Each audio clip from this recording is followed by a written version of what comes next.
महामानवों का जन्मदिन मनाएंगे, उसी दिन से हम बैनर लागू करेंगे। तो ये ब्रदरहुड प्रोग्राम है। प्रोग्राम हम तब तक चलाएंगे जब तक हमको यह नहीं लगे कि समाज के अंदर मानवता और भातृभाव निर्माण हुआ है। इससे बहुजन समाज इस भातृभाव के माध्यम से संगठित हुआ है और उस संगठन के माध्यम से जो भी दिशा निर्देश लोकतंत्र की मजबूती के लिए, चाहे वो सामाजिक हो, आर्थिक हो, राजनीतिक हो, इस संगठन के माध्यम से हम प्रयास करेंगे कि जिससे समाज और राष्ट्र की उन्नति हो। तो इसी दिशा में साथियों, हम सबको जैसे मालूम है कि हमारी ये लड़ाई है, ये सत्ता की नहीं है, ये लड़ाई एक विचारधारा की है।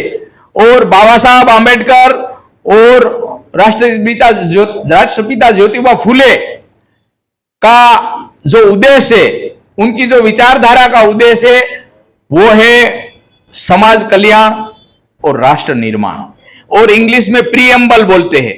तो ये आज राष्ट्रभाषा में, हिंदी में हम बोलेंगे, हम भारत के लोग भारत को एक संपूर्ण प्रभुत्व संपन्न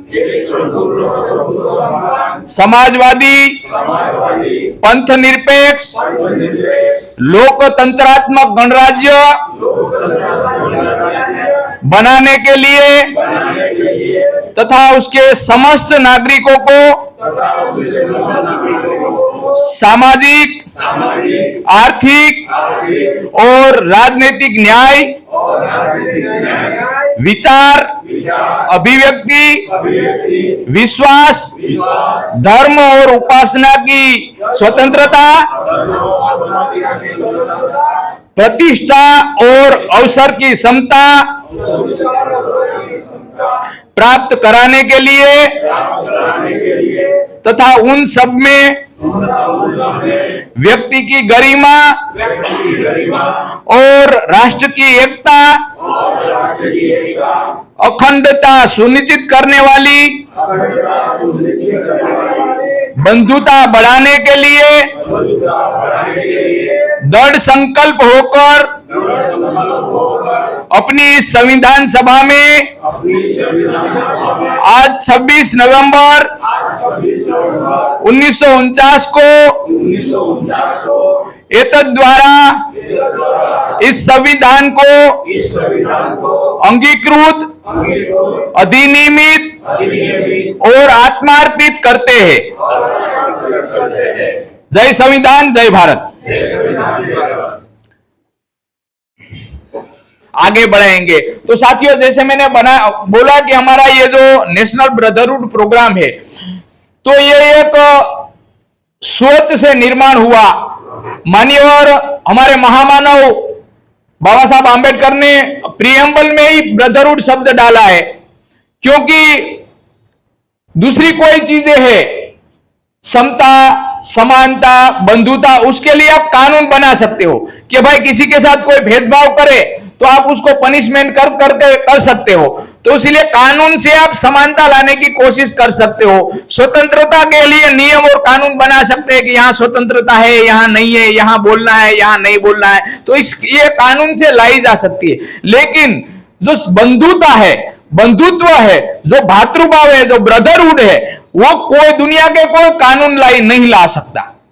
तो ये बंधुता को लाने के लिए हम ऐसे नागरिकों को इस विचारधारा, क्योंकि बहुजन महामानवों की जो भी विचारधारा है वो संपूर्ण रूप से मानवतावादी है, कहीं भी अन्याय की बात ही नहीं है। सारी सामाजिक न्याय की, आर्थिक न्याय की, राजनीतिक न्याय की, सभी प्रकार से न्याय की बात हमारे महामानवों ने की है। तो उसी कास्ट नहीं है शब्द साथियों, हमें समझना होगा एक एक शब्द को। अदर बैकवर्ड कास्ट नहीं है, अदर बैकवर्ड क्लास है शब्द। ओबीसी का मतलब है अदर बैकवर्ड क्लास। तो क्लास है मतलब जातियों का समूह बनाया। तो सारी जातियों जो इधर उधर एक दूसरे से ऊपर नीचे क्रम में अपने एक दूसरे को शोषण करती थी, वो सब संवैधानिक रूप से, कानूनी रूप से उसको खत्म कर दिया और ये शेड्यूल कास्ट बनाया, शेड्यूल ट्राइब बनाया और ओबीसी बनाया। लेकिन वो कागज पे बने, हम न तो शेड्यूल कास्ट बने, न शेड्यूल ट्राइब बने और न ओबीसी की, दो बात ही छोड़ो। तो ओबीसी हमारे कर्मचारी साथी है वो भी ओबीसी ओबीसी कब तक रहते हैं? मैं जो कर्मचारी है जो पढ़े लिखे लोग उनकी बात कर रहा हूं। जब तक, क्योंकि एक व्यवस्था ऐसी है कि जब तक नौकरी में उसकी एंट्री होती है, मतलब प्रारंभिक भर्ती होती है, तब उसको ओबीसी का फायदा मिलता है, तब तक वो ओबीसी रहता है। क्योंकि प्रमोशन में ओबीसी का कोई आरक्षण की व्यवस्था नहीं है। तो उसके बाद ओबीसी का उसको कोई फायदा, तो इंसान का दिमाग लालची है, तो उसके बाद ओबीसी का कोई फायदा मिलता नहीं है। तो वो अपने आप उसकी मानसिकता मनु की संतानों की ओर चली जाती है। तो ये क्योंकि खुद ओबीसी समाज का हमने निर्माण नहीं किया। मैं ये शेड्यूल कास्ट के जो भी बुद्धिजीवी वर्ग है उनकी ज्यादा जिम्मेदारी समझ रहा हूं। क्यों कि उन लोगों ने ज्योतिबा फुले को पढ़ा है, नारायण गुरु को पढ़ा है, पेरियार को पढ़ा है, बाबा साहब को पढ़ा है, माननीय साहब कांसीराम जी को, हमारे जितने भी उद्धारक है उन सबका जीवनी, उनका जीवन संघर्ष पढ़ा है। तो जो पढ़ा लिखा है, मतलब बीएड किया हुआ है टीचर, तो इन लोगों की, जिन लोगों की मास्टरी है, उनको ओबीसी समाज को समझाना चाहिए, तो उनको टीचर की भूमिका में आना चाहिए। लेकिन वो गए नहीं, और क्या हुआ कि ओबीसी के लोगों को तो पता नहीं, तो वो सहयोग नहीं करेंगे, क्योंकि उसको ये, वो खुद ओबीसी है, उसको पता ही नहीं है। ओबीसी समाज का कहीं निर्माण नहीं हुआ। शेड्यूल कास्ट में भी अभी है, लेकिन फिर भी शेड्यूल कास्ट थोड़ा बहुत इससे ज्यादा लाभान्वित, इसीलिए बाकी कायदे से मैं बता रहा हूं कि ओबीसी शेड्यूल कास्ट और शेड्यूल ट्राइब का बड़ा भाई है। क्यों है, कैसे बड़ा भाई है? क्या आप उसको पूछना, शेड्यूल कास्ट और शेड्यूल ट्राइब दोनों का संवैधानिक आरक्षण 22.5% है।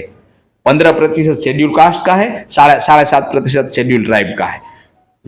मंडल के अनुसार ओबीसी की जातियां 52% है, उसको 52% जाति के आधार पर आरक्षण मिलना चाहिए, क्योंकि वो आरक्षण जाति के आधार पे नहीं है, लेकिन सामाजिक और शैक्षणिक पिछड़ेपन के आधार पे है, तो उसको 52% मिलना चाहिए। लेकिन वो सोता रहा और इन लोगों ने इसको 27% कर दिया। तो भी हम ओबीसी समाज के भाइयों को पूछना चाहिए कि SC ST दोनों मिला के 22.5 होता है, और फिर भी 52 नहीं लिया, तो इन लोगों ने षड्यंत्र किया, तो आपको 27 मिल रहा है। तो 22.5 से ज्यादा है 27, मतलब ये बड़ा भाई है। लेकिन बड़ा भाई को छोटा भाई अपना भाई नहीं मान रहा है, और बड़ा भाई छोटा भाई को तो लात मार रहा है। तो ये समस्या है, इस समस्या हमको ये हमारी पीड़ा है। तो ये पीड़ा हम लोगों को तक पहुंचानी होगी, समाज तक पहुंचानी होगी। बस यही प्रक्रिया को आगे बढ़ाने के लिए हम ये नेशनल ब्रदरहुड प्रोग्राम लाए हैं। हमारा कोई, अभी हम ये बोल रहे हैं कि संगठन निर्माण होगा, ये जो प्रोग्राम के माध्यम से समाज के अंदर वफादार नेतृत्व पैदा हो, ये भी हमारा उद्देश्य है। क्योंकि लोग जय भीम का, जय ज्योतिबा का, जय साहू जी का नारा लगाते लगाते धीरे धीरे दुश्मनों के पाले में जो हमारी व्यवस्था को खत्म कर रहे हैं उनको मजबूती देने के लिए चले जाते हैं। तो हमारा उद्देश्य एक ये है कि जो प्रबुद्ध नागरिक, प्रबुद्ध सामाजिक लीडर बने, और उसके माध्यम से हमारे संवैधानिक हक और अधिकारों की रक्षा हो, इसी दिशा में कार्यक्रम मजबूत